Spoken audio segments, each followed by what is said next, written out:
Ya kan? Kalau Allah Maha Pengasih dan Penyayang, kenapa juga ada perintah-perintah dalam Islam yang terlihat keras? Seperti hukuman potong tangan untuk pencuri atau hukum rajam untuk penzina seperti itu. Kalau misalnya pemerintahannya itu under Islam misalnya.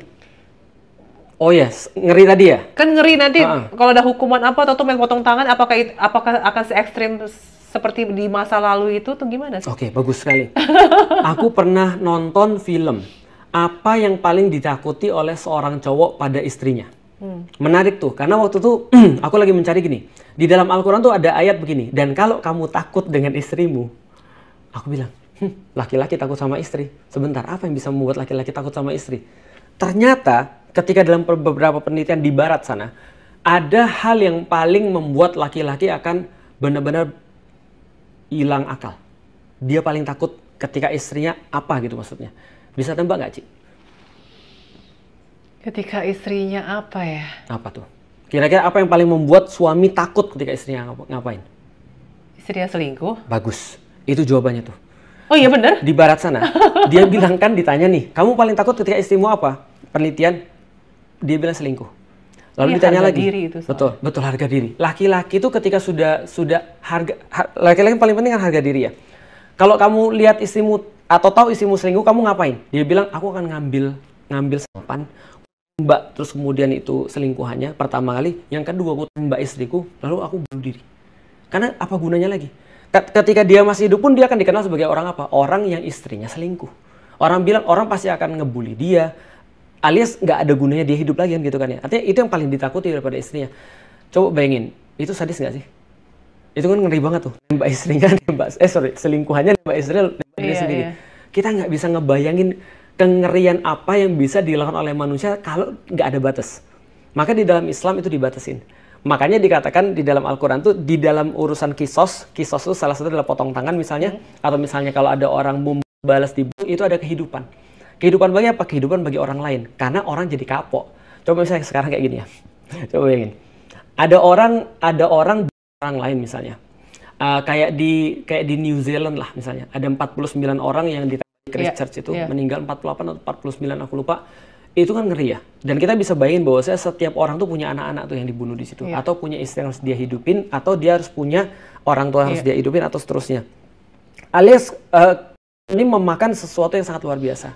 Nah, tugas daripada penegak hukum dan tugas daripada negara adalah memastikan ini tidak terjadi kan gitu.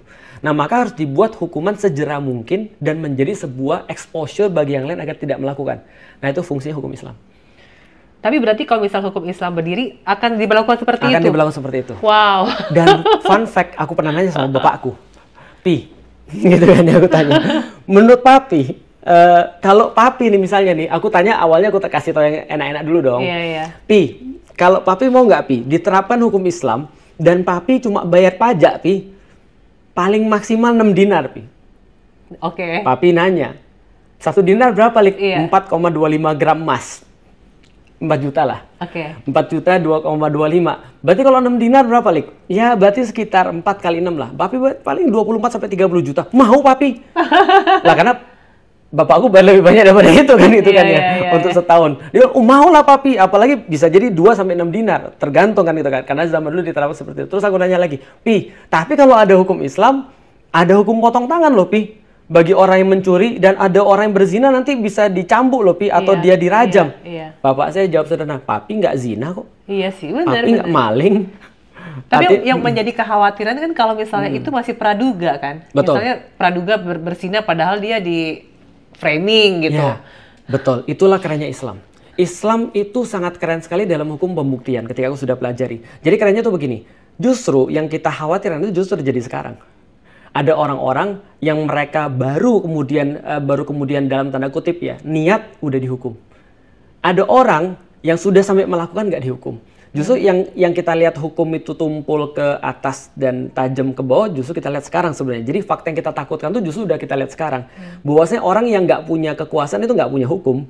No viral, kata orang nggak ada hukum kan itu kan ya. Nah artinya sekarang justru kita lihat. Tapi di dalam Islam itu sangat terhormat sekali justru. Ada orang yang dituduh kayak itu. Contoh misalnya ya. Ada orang misalnya dituduh untuk berzina. Itu hukuman orang yang nuduh tapi nggak terbukti. Itu cambuk juga tuh. Jadi artinya kalau dia nuduh dan nggak terbukti, itu hukumannya berat banget. Artinya kalau orang mau nuduh, dia harus ekstra hati-hati. Benar-benar dia harus bawa bukti. Contoh misalnya ya, ada di dalam Islam sesederhana begini. Ada orang datang pada pengadilan, dia bilang, aku mau ngelaporin si Anu misalnya. Maka yang diminta adalah si Anunya disuruh datang dulu, terus suruh bersumpah. Aku bersumpah nggak melakukan begitu. Nah, begitu sudah disumpah, Ci, maka langsung disodorin lagi pada yang nuntut. Kamu bawa bukti, kalau nggak bawa kamu yang dihukum sekarang. Karena dia udah bersumpah. Berarti kamu laporan palsu nih. Nah, kalau dia datang, you better have some proof. Solid proof, gitu kan ya. Nah, kalau dia nggak bisa datangin bukti, dia yang kena hukum. Karena dia sudah menuduh orang baik-baik. Nah, jadi di dalam Islam, jarang sih ada orang menuduh orang. Kalau benar-benar nggak punya proof. Tapi setidaknya semua orang bisa untuk mengharapkan keadilan. Pernah suatu waktu terjadi, ada seorang perempuan nyuri bangsawan. Kalau sekarang lolos nih. Gitu kan. Nah, tapi di masa Rasul ada seorang bangsawan mencuri dan semua orang ribut. Kenapa? Kalau sampai dia dihukum nih, itu kaum ini bangsawan bakal jadi masalah nih. Mereka bilang, lobby Rasulullah. Siapa yang mau lobby? Nggak mau saya. Lobby. Nggak bisa, harus lobby. Akhirnya dipilih seorang anak kecil, namanya Usama bin Zaid. Rasul sayang banget sama dia. Sayang banget Rasul sama dia. Usama bin Zaid masih kecil nih waktu itu, masih anak kecil remaja lah. Disuruh untuk ngelobi Rasulullah untuk meringankan hukuman perempuan ini. Harusnya dipotong tangan nih. Usama bin Zaid datang pada Rasulullah, lalu, ya Rasul gimana kalau diringankan? Itu Rasul mukanya langsung merah, anak ini dimarahin. Saya kasih tahu Usama, kalau Fatimah, anaknya Muhammad mencuri, saya akan potong tangan dia. Nah, maka ini adalah sebuah pertunjukan aku pikir sangat luar biasa sekali. Artinya ketika exposure itu dibuat, orang-orang mau berzina mikir tuh berkali-kali. Dan yang selamat siapa? Orang-orang kayak aku. Karena aku paling takut dengan anakku kalau ada apa-apa. Aku punya anak perempuan 2 dan orang-orang tahu lah bahwa bapak-bapak tuh lebih ngeri ketika anak perempuannya dibanding anak laki-laki. Dan yang lebih ngeri, Ci, ya Allah, Ci, ini zaman sekarang kita punya anak laki-laki lebih ngeri daripada punya anak perempuan. Ya nggak sih? Coba bayangin deh, aduh, aku bukan mengecilkan dosa zina ya, tapi kan kalau perempuan kan, ya kan dulu kan berzina ya problemnya ya. Sekarang laki-laki. Kan ngeri. Maksudnya, ini kan kita kan nggak kebayang mau jaga anak laki-laki kan harus lebih parah daripada jaga anak perempuan. Nah, jadi yang selamat adalah orang-orang kayak aku. Nah, jadi artinya di dalam hukum-hukum Islam itu ternyata terdapat kebaikan-kebaikan itu. Artinya istri-istri tidak terlalu susah lagi untuk kemudian jagain suami-suaminya karena secara hukum itu sudah sangat jelas sekali. Orang-orang yang berdagang punya kepastian dan segala macam. Amerika, coba bayangin. Berita-berita yang ada di mana, California atau beberapa tempat yang lain yang ada tulisannya mencuri di bawah berapa ratus dolar nggak dimasukin penjara itu. Akhirnya orang kan harus berusaha sendiri. Aku pernah ke Amerika, ke Texas, mereka pasang gede-gede tuh di tokonya. Di Texas, we don't call cops, mereka tulis begitu. Terus tulisannya senjata, karena setiap orang pegang senjata. Chaos nggak? Sangat. Karena setiap orang bisa melakukan hakim sendiri. Nah, di dalam Islam semua itu harus dibuktikan. Kalau sudah dibuktikan, maka dilakukan secara profesional. Maka kalau kayak begal ya, contoh ya. Coba bayangin, Ci, ada orang-orang yang sudah pernah kena begal atau anaknya di atau segala macam. Itu kalau ditanya pada orang tuanya, apa yang kamu lakukan kalau ketangkap nih orangnya? Itu jawabannya ngeri-ngeri tuh. Oh iya. Jawabannya ngeri-ngeri tuh. Apalagi yang dibegal. Ya Allah, kemarin tuh aku lihat ada orang di Bandung, anak-anak cewek, tangannya belah. Karena dibegal. Motor yang diambil, kita pikir, ya ambil. Ya bukan kita sekali, bukan mengecilkan ya. Lu udah ngambil motor, masih harus melukain orangnya. Coba ya, harus kemudian kepalanya dipukul sampai berdarah. Itu kan kesian. Coba orang tuanya kalau nggak punya. Ini kan orang kecil semuanya masalahnya. Di Islam, coba bagaimana? Aku yakin nih pasti banyak setuju nih. Kalau ada yang begal nih, ada yang begal, dan sudah terbukti pembegalan itu, saya udah terbukti segala macamnya, hukumannya untuk begal khusus nih, tangannya dipotong bersilang sama kakinya. Tangannya dipotong bersilang sama kakinya? Ya, itu hukuman bagi orang yang memotong jalan. Jadi ada orang yang jalan, dia mengharapkan, ada orang yang berdagang, dia mengharapkan kebaikan di situ, dia mengharapkan balik bisa untuk bertemu dengan keluarga, atau sekadar jalan safar, itu ada yang bisa begal jalan kan. Nah, ada yang begal jalan, itu hukumnya tangan sama kakinya dipotong bersilangan. Bersilangan tuh maksudnya gimana? Tangan sebelah kanan, kaki sebelah kiri. Oh gitu? Bagus kan ya? Nah, supaya orang kan, supaya orang jerak gitu maksudnya. Bapakku ngomong gini, harusnya Indonesia itu di-outsourcing kan pada Cina.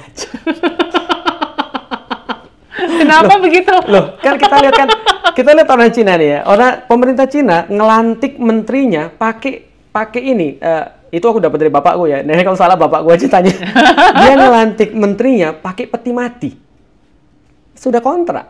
Artinya kalau kamu ketahuan korupsi, tembak mati. Orang Cina mana mau pikir? Itu sampai sekarang ya? Setahuku iya sih. Dan masih banyak sekali tempat-tempat yang lain kalau ketahuan korupsi itu tembak mati, langsung hukuman mati. Dan aku pikir itu baru kapok orang. Kalau sekarang gimana kamu kapok nggak bisa melakukan lagi? Nah itu dia dan keluarganya malu. Iya keluarganya malu. Di Jepang ada inisiatif jadi dia kan gitu kan ya. Tapi kemudian kalau di tempat-tempat yang lain ya, kalau sudah terbukti udah tinggal nanti sudah selesai. Nah Islam tidak gitu. Islam ya kalau misalnya ada korupsi tergantung korupsinya berapa. Tapi kalau ada begal kayak itu aku pikir ya coba ya satu begal dikasih kayak gitu misalnya ada 10 begal kayak itu, aku rasa orang nggak berani begal. Dan itu kan semua orang sepakat ya bahwa saya begal itu adalah sesuatu yang buruk misalnya. Nah tanpa kemudian kita lihat iya tapi ini kan karena anak muda gimana? Dan ya, mereka sudah motong jalan orang, sudah menyakiti orang, itu harus ditindak. Kalau zaman sekarang coba bayangin ada begal kasus tuh kemarin ada orang di begal motornya, dia kebetulan pesilat tuh, dia ngelawan, yang mati begalnya. Yang ditangkap siapa? Pesilat ya? Betul. Indonesia kan begitu. Kemarin ada pembahasan di Instagram, aku pikir nggak penting banget sih pembahasan Indonesia, coba bayangin ya, bagaimana orang bisa berlindung di balik hukum yang nggak jelas. Kalau aku masang kawat berduri, katanya kawat listrik, ada maling masuk ke setrum, dia mati. Aku bisa diperkarakan nggak? Bisa. Rencana. Serius, aku baru tahu loh. Nah itu menjadi pembahasan kemarin. Iya. Aku bilang, wait. Rencana, emang aku ngerencanain siapa yang aku bakal kan gitu kan ya. Itu trespassing. Kalau sudah trespassing kan harusnya itu properti kita. Tapi kita nggak tahu kan namanya hukum. Kayak kemarin ada orang yang mau maling ayam terus dibunuh kayak gunting. Akhirnya dia yang dipermasalahkan, dia yang masuk hukum kan. Karena secara legal hukum dia yang dipermasalahkan karena dia membunuh orang. Padahal dia mau dibunuh loh ceritanya. Nah kalau itu di hukum Islam nanti siapa yang dibelain? Kalau yang di dalam hukum Islam itu nanti akan ada pembuktian dan itu memang yang paling rumit. Jadi ada namanya hukum pembuktiannya. Nah, dia nanti akan ngumpulin data-datanya, ngumpulin kemudian saksi mata. Oke, ternyata benar dia nyolongnya ayam nih. Berarti yang dihukum adalah yang nyolong. Ya, tapi yang melakukan responnya dengan begitu sadisnya itu dipuji oleh Rasulullah. Hah? Jadi kata Rasulullah Serius? begini, kalau ada orang yang mau datang, di dalam Islam ada 3 yang haram, 1 kehormatan, yang kedua darah, yang ketiga harta, itu haram. Itu nggak boleh tuh. Contoh misalnya kita ngambil harta orang dengan tanpa hak, itu haram. Yang kedua darah orang, numpain setetes saja, itu haram. Dan yang ketiga mencela kehormatan orang lain, itu juga haram, nggak boleh. Ada 3 yang haram. Nah kata Rasulullah, kalau ada orang datang mau ngambil itu dari kalian, maka lawan. Terus ada orang nanya, ya Rasulullah kalau dia mati gimana? Dia masuk neraka. Kalau aku yang mati gimana? Kamu masuk surga.